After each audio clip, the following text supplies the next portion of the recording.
Master, चल बाहर आ। ए स्वामीनाथ, बाहर आ। इधर है वो टीचर, बाहर निकल।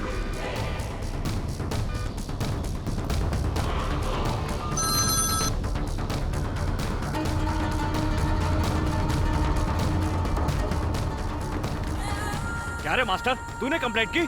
तेरी इतनी हिम्मत कि मेरी कंप्लेंट की तूने? हाँ? तेरे कॉलेज का प्रिंसिपल मेरे सामने मुंह खोलने की हिम्मत नहीं करता है और तू एक मामूली सा मास्टर होकर मेरी शिकायत कर रहा है? हाँ? देखिए जी, इन्हें कुछ मत बीवी करना। है क्या? चुपचाप कोने में खड़ी होकर तमाशा देख। और तेरी औकात क्या है रे? तू कोई जासूस है? पुलिस का दल्ला है तू?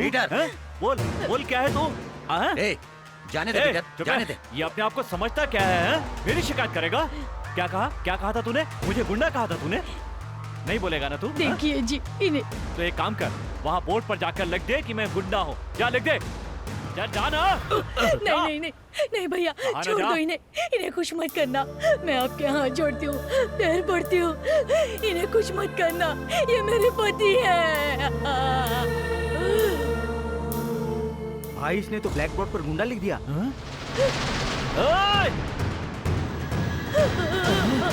अबे तेरी तो नहीं। मुझे देख गुंडा क्या होता।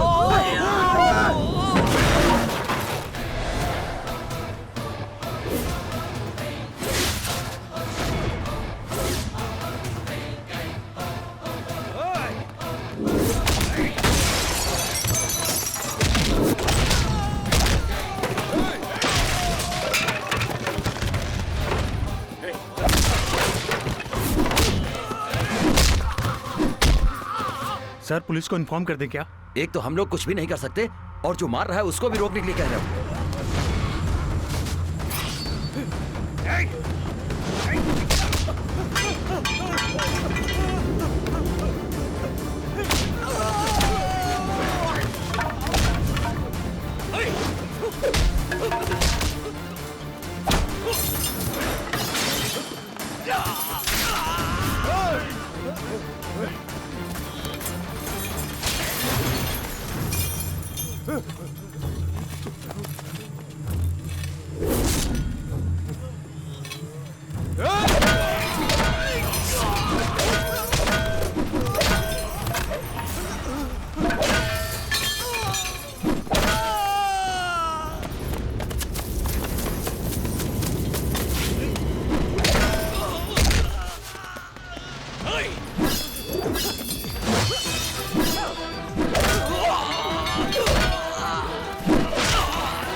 बेटा तुम यहाँ से चले जाओ, वो लोग वापस आएंगे तो तुझे जिंदा नहीं छोड़ेंगे।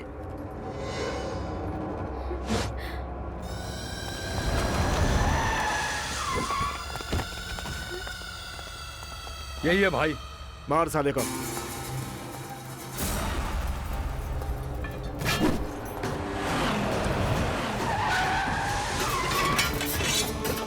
बिरजू पांडे? रुक जा।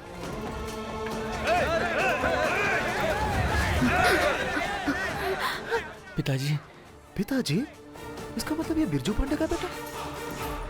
भैया गलती हो गई भैया, भैया माफ कर दो भैया, गलती हो गई। तुम यहाँ क्या कर रहे हो? बात क्या है बताओ। इस बेवकूफ ने आपके बेटे के साथ मारपीट की और मुझे भी फंसा दिया भैया। भैया माफ कर दो। खेलना भी हो तो किसके साथ खेल रहे हो ये देख कर खेलना। आगे से मेरे बेटे से किसी भी तरह की बदतमीजी की तो काट कर नदी में फेंकवा दूंगा। इसके लिए मैं माफी मांगता हूँ भैया। जा यहाँ से चल। भैया आज के बाद आपके बेटे से कोई नहीं उलझेगा, इसकी जिम्मेदारी मैं लेता हूँ। आप जाइए भैया, मैं देख लूंगा। अरे ये क्या कर दिया आपने? आपने तो बोला था कि किसी अमीर बाप का बेटा है, वो तो बिरजू पांडे का बेटा निकला। थोड़ा सा मिस हो जाता ना भाई तो अपने लोगों के साथ साथ मेरे भी सर से गोली पार हो जाती। भैया भैया फोन रखता हूँ, आज के बाद से ये मामला मेरे सामने नहीं आना चाहिए। हाँ भैया। 50,000 का फोन गया। मैंने जो भी सोचा था सब गलत निकला। वो इतना गुस्से वाला है, कैसे जंगली की तरह लड़ाई लड़ रहा था। मुझे पता नहीं था कि उसका परिवार ऐसा क्यों कह रही है? मैंने गलत फैसला ले लिया। बकवास मत कर राधिका। मैं इस बात को अपने तक ही रखूंगी, मैं किसी को नहीं बताऊंगी। सब कुछ एक सपने जैसा था। एक ही पल में सब कुछ बिखर गया। क्या बात है भैया, इतनी सुबह सुबह आ रहे हैं? राजकिशोर सीकरी के पास 7 करोड़ की जमीन खरीदने वाला है। आज उसकी रजिस्ट्री करवाने वाला है, ये हमें पता चला है। सीकरी और रायगढ़ के बीच 120 एकड़ जमीन है। कौन सा रजिस्ट्रेशन ऑफिस है? हाँ भाई बोलिए। मैं सिकरी में एक जमीन खरीदने वाला हूँ, रजिस्ट्रेशन ऑफिस में आ जाना। ओके भाई, ओके भाई।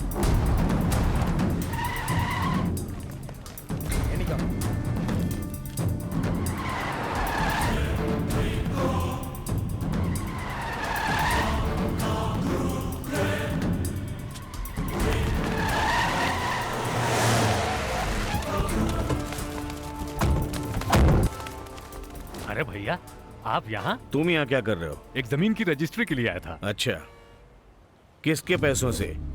तुझे विधायक बना कि लोगों की तू भलाई करेगा, लेकिन तू तो नदी की बालू चुरा कर अपना घर भर रहा है। देखिए भैया, आप जो बोल रहे हैं वो सही नहीं है। कितने की खरीदी है? 70 लाख रुपए की है। 70 लाख ही ना? हाँ भैया। उस गाड़ी को रोको। भैया, ये आप लोग का मामला है, हमें बीच में मत डालिए। कुल रकम 7 करोड़ 30 लाख रुपए है। हमारा परिवार बड़ा है, इस रकम से हमारी परेशानी दूर हो सकती है भैया। देखिए, हम पे मेहरबानी कीजिए भैया। हम आपके पैसों को हाथ नहीं लगाएंगे, लेकिन जब तक ये परेशानी दूर नहीं होती तब तक आप लोग कहीं नहीं जाएंगे। ये रखिए ना। बता रहे, ये 7 करोड़ रुपए कहाँ से आए? कौन सी दुकान से लाया तू? कौन से खेत में उगाया? वो मैंने अपनी पत्नी के कुछ जेवर बेचे, उसी पैसे से ये खरीदा था। तो तेरी पत्नी इतना सोना लेकर आई थी? देखिए भैया, मैं आपकी बहुत इज्जत करता हूँ और आप ऐसे बात कर रहे हैं मुझसे। एमएलए मैं हूँ कि आप हैं? आपकी हर बात का जवाब देना पड़ता है। पार्टी चलाने के लिए क्या आपने घर से पैसा लगाया?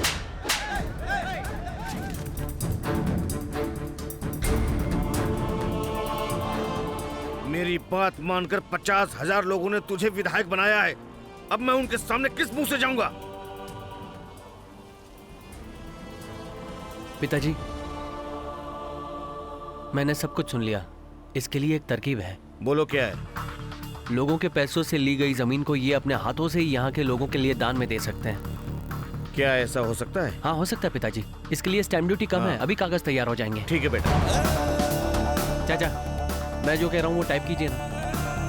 100 रुपए के स्टैम्प पेपर पर। गांव शिवगंगा, मेरा नाम है राजकिशोर, मेरी उम्र है 46 साल, अपनी सारी जायदाद यहाँ के गांव के लोगों को दान में दे रहा हूँ। इसके पीछे किसी का हाथ नहीं है, कोई जबरदस्ती नहीं है, मैं अपनी मर्जी से दे रहा हूँ। इसमें किसी को कोई आपत्ति नहीं होनी चाहिए।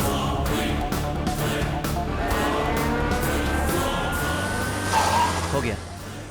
अंदर जाकर साइन कर दो, नहीं तो जेल की सलाखों के पीछे सड़ोगे। जाओ।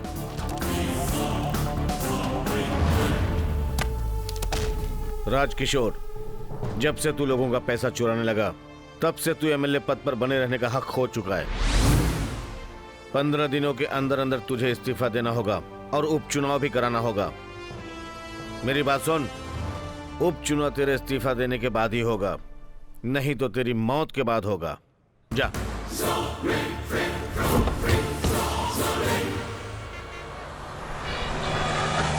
क्या बात है भैया, 4 दिन से आप यहीं पड़े हैं? दीदी बार बार आपके लिए फोन कर रही है। तो मैं वापस कैसे चला जाऊं? उसने मुझे थप्पड़ मारा, पूरे शिवगंगा को पता चल गया होगा। मान चली गई, मर्यादा चली गई और जो पैसा था वो भी चला गया। और तो और उसके बेटे के उस आइडिया से मेरी सारी जायदाद चली गई। उसके बेटे को मारे बिना अगर गांव गया तो मेरी पत्नी भी मुझे इज्जत नहीं देगी। उस अम्मू को यहाँ बुला। सुन, कल मैं पार्टी मीटिंग के लिए जा रहा हूँ। उस बिरजू पांडे के बेटे को मारना है। भैया, ये काम हमसे मैं तुझसे करने को नहीं कह रहा हूँ, मैं बाहर से लोगों को बुला रहा हूँ। तुम बस वहाँ बैठकर तमाशा देखना, बीच में अपनी टांग मत अड़ाना। जी भैया, लगता है ये आदमी हमें बिरजू पांडे के पास अटका कर छोड़ेगा। हर हाल में कल सुबह यहाँ से निकलना ही होगा।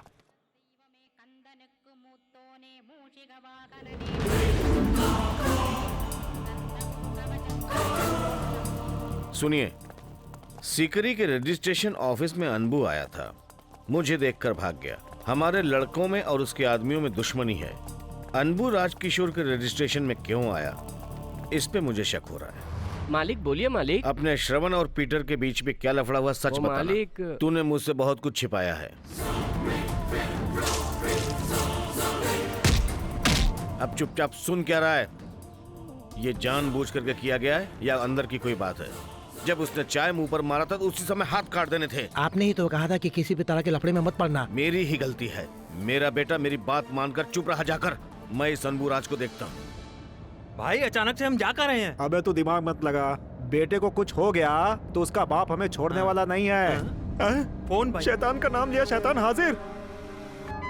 बोलिए भैया। अनबू कहाँ हो तुम? हाईवे पे हूँ, कोई बात भैया? मैं फोन काट रहा हूँ। तू वहाँ के लैंडलाइन से फोन कर मेरे को। किस लिए भैया? मैं जानना चाहता हूँ कि तुम अपने गांव में हो या नहीं। मैं अभी अभी यहाँ से निकला हूँ भैया। फिर झूठ बोल रहा है तू। पता नहीं कैसे पता चल जाता है। मेरा इसमें कोई हाथ नहीं है भैया।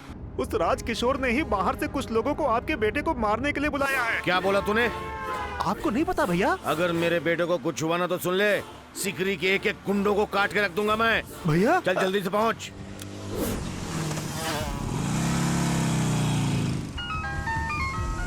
बेटा कहाँ पे हो तुम? म्युनिसिपल ऑफिस के पास हूँ पिताजी। पास में कोई पुलिस स्टेशन है?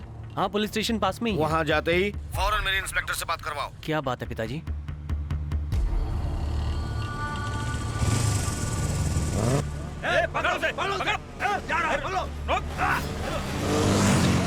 मारी तुम कहाँ पे हो? भैया क्या बात है?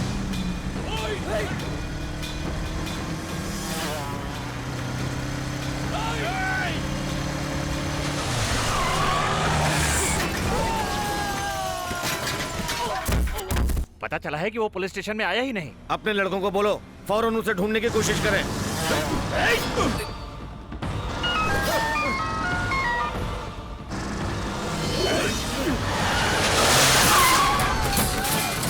बोलिए भैया। सिकरी में अपने लड़कों से उसे ढूंढने के लिए बोलो।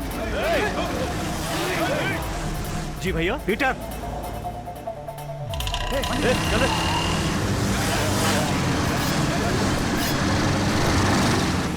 सिकरी के चारों तरफ उसको ढूंढो, जाओ।